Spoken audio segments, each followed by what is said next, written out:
Anda kembali bersama kami di Apa Kabar Indonesia Malam. Bung Hendra, langsung Ya. saja kita lanjutkan perbincangan kami tadi. Dengan adanya Raja Aksia yang akan menantang ataupun yang akan kita hadapi nanti, ini apa saja yang perlu diperhatikan oleh para pemain kita? Ya, sama seperti yang tadi Bu Kofi bilang, kemampuan syuting dari pemain Iran itu luar biasa, Mbak. Mereka, jangkauan syuting mereka itu antara 12 sampai 15 meter.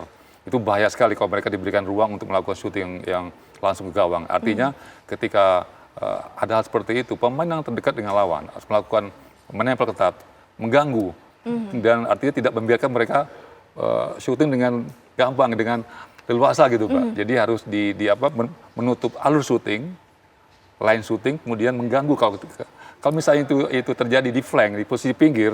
Nah, ketika kita 2-1 lawan 1 lari, itu tidak bisa cuma hanya membayang-bayangin. Itu harus langsung dipepet.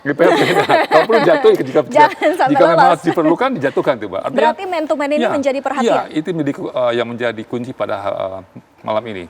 Ketika mereka diberikan ruang untuk syuting, diberikan penetrasi ke dalam, itu bahaya sekali, Mbak. Berbahaya. Ya. Bung Fenat, jika dalam hal ini adalah strategi digunakan adalah man to man, artinya kondisi fisik dari masing-masing pemain, baik itu pemain dari Iran ataupun kondisi fisik dari pemain Indonesia ini seperti apa perbandingannya?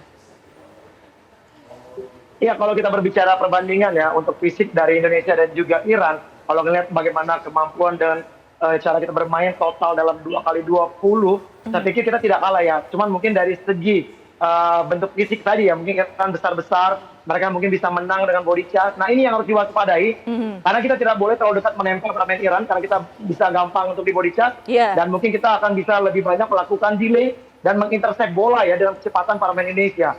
Saya yakin ya, dengan tactical dan juga strategi defense, high defense line yang dimainkan oleh coach Hector Suto, ini sangat luar biasa. Makanya kita lihat setiap pemain minimal main paling lama itu 3-4 menit, dan terus melakukan rotasi sehingga akhirnya konsistensi untuk mempres lawan dengan tidak membuat mereka berkembang permainan. Itulah yang berhasil dari sejak fase grup sampai ke fase knockdown di partai semifinal kemarin melawan Jepang.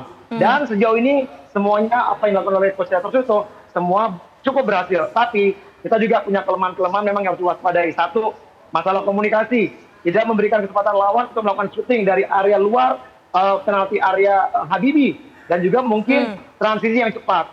Saya yakin transisi Timnas Indonesia sangat baik dan mudah-mudahan ini bisa juga ditunjang dengan stamina yang memang mereka hanya ya praktis ya, recovery mereka tidak begitu banyak karena satu kali main terus istirahat terus harus main lagi di hari berikutnya. Jadi saya pikir mudah-mudahan recovery para pemain bisa lebih baik dan bisa menentukan penampilan terbaik pada partai final ini. Ya, Bung Hendra sendiri setuju? Apakah memang ini harus ada tempo yang tinggi dalam permainan kali ini? Lantas bagaimana menurut Anda? Ya, kadang-kadang kita mengikuti irama pertandingan yang dikembangkan oleh lawan. Itu yang kita membuat kadang terlena. Tapi harusnya kita mengambil peran terdahulu, kita mengontrol situasi, kontrol pertandingan, dan kita tahu bahwa Iran tim yang mungkin di ketika offense sangat bagus, jadi kita lebih tertib, lebih terorganisir dalam bertahan, Mbak. Artinya kalau satu bergerak, yang lain juga bergerak. Jangan sampai satu bergerak, yang lain masih kehilangan posisi. Nah, itu yang sangat berbahaya, Mbak. Artinya fokus dari para pemain ini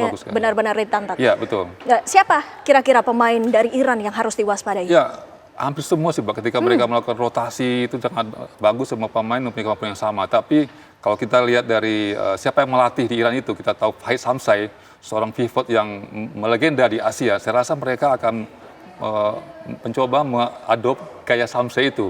Mereka punya pivot seperti Ahmad Debasi ya, itu sangat berbahaya pivot. Sama seperti yang apa yang dilakukan oleh Samsai zaman dulunya. Artinya ini harus diwaspadai orang yang dekat dengan Ahmad Debasi, karena dia juga dekat dengan gawang kita, Mbak, karena dia di depan. Ya. Bung Fe, gaya permainan dari Iran sendiri ini seperti apa biasanya? Ya, kalau Iran ini kalau kita lihat memang dari dulu ya, dari zamannya Fahid Samsai ya, juga pernah berhadapan dengan saya di Piala Asia 2002. Ini mereka mempunyai kolektivitas permainan ya. Kalau kita berbicara skill, saya yakin Indonesia skill juga cukup bagus dan kecepatannya. Karena kita badannya tidak terlalu besar-besar, tapi kita mempunyai kecepatan dan itu yang harus dimanfaatkan. Kalau Iran, mereka lebih bermain pada kolektivitas dan strategi. Taktikal mereka cukup bagus. Nah, ini juga pasti sudah ada kontra strategi dari coach Hector Suto, sehingga akhirnya nanti pada saat melawan Iran, tentunya dari yang pertama, Iran itu sangat kuat dalam penguasaan bola. Sangat kuat dalam penguasaan bola, dan ini yang kita harus tetap waspadai. Dan kita tidak boleh terlena dengan cara permainan Iran. Dan inisiatif untuk melakukan pressure tinggi, saya yakin itu akan terus menjadi kunci dari Hector Suto untuk meredam supaya tim Iran tidak bisa mengembangkan permainannya dengan begitu nyaman. Dan ini yang menjadi selalu kunci kemenangan Indonesia di setiap pertandingannya.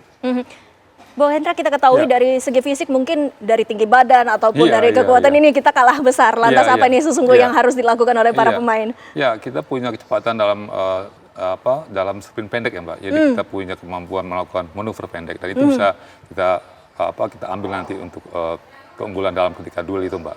Ya, kemudian ketika itu berhasil kecepatan mengambil keputusan, ketika mungkin nanti kita tidak akan banyak punya peluang yang diciptakan, tapi efektivitas seperti dalam Jepang tidak banyak tapi berbahaya. Nah, kalau kita bermain di level tinggi ini melawan tim seperti Iran, untuk punya 5 atau 6 peluang itu mungkin susah ya Mbak. Iya. Nah, tapi ketika kita punya 1-2 peluang, itu bisa dikonversikan menjadi gol melalui kecepatan akselerasi tadi Mbak. Ya. Artinya ini harus dipotong-potong ini bola yang panjang yang dilakukan oleh Iran Iya, harus tersebut. cepat ya. Ketika kita bisa melakukan counter untuk melakukan transisi ke depan itu harus cepat dengan kecepatan.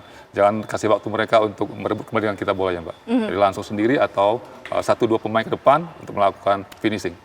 Baik, Bung V sendiri melihatnya dengan adanya kesempatan yang dilakukan oleh Iran untuk yang memang kecenderungannya adalah mungkin selalu menyerang. Apakah Indonesia ini lebih baik untuk bertahan ataukah juga melakukan power play ataupun menyerang secara keseluruhannya? Bagaimana menurut Anda? Ya, kalau berbicara strategi power play itu adalah di mana situasi mungkin kita tertinggal ya. Mungkin itu akan digunakan. Tapi kalau saya melihat ya, bagaimana cara meredam permainan dari Iran sendiri yang mempunyai kemampuan fisikal yang cukup bagus, mereka punya teamwork yang cukup bagus, mereka punya shooter yang cukup bagus, sama punggung 9 dan juga kaptennya. Dan saya pikir ini yang harus menjadi kunci di mana kita harus tidak lengah, 1v1, timnas Indonesia harus kuat, dan kita jangan sampai mereka bisa memberikan bola-bola di in behind, ya, di mana munculnya tiang-tiang kedua ini kadang membuat para pemain Indonesia agak sedikit lengah. Nah ini ya, komunikasi paling utama bisa dilakukan dari Habibie sampai pemain-pemain yang ada di pivot, di anchor, sama juga di flank ya, sehingga akhirnya semua pemain bisa menjalankan disiplinnya di sepanjang pertandingan. Jadi kalau kita lihat memang sangat ya kita tahu Iran adalah tim di mana mereka peringkat 5 dunia, 13 kali mereka menjuarai Piala Asia. Tentunya bukan pekerjaan mudah juga buat Indonesia, tapi saya yakin dengan kekuatan yang sekarang yang dimiliki, Indonesia mampu untuk bisa mengimbangi Iran. Ya, Bung Fenat sendiri melihatnya siapa ini pemain yang bisa diandalkan oleh timnas kita? Nanti dijawabnya selepas jeda ya, Bung Fe. Kami masih akan kembali pemirsa.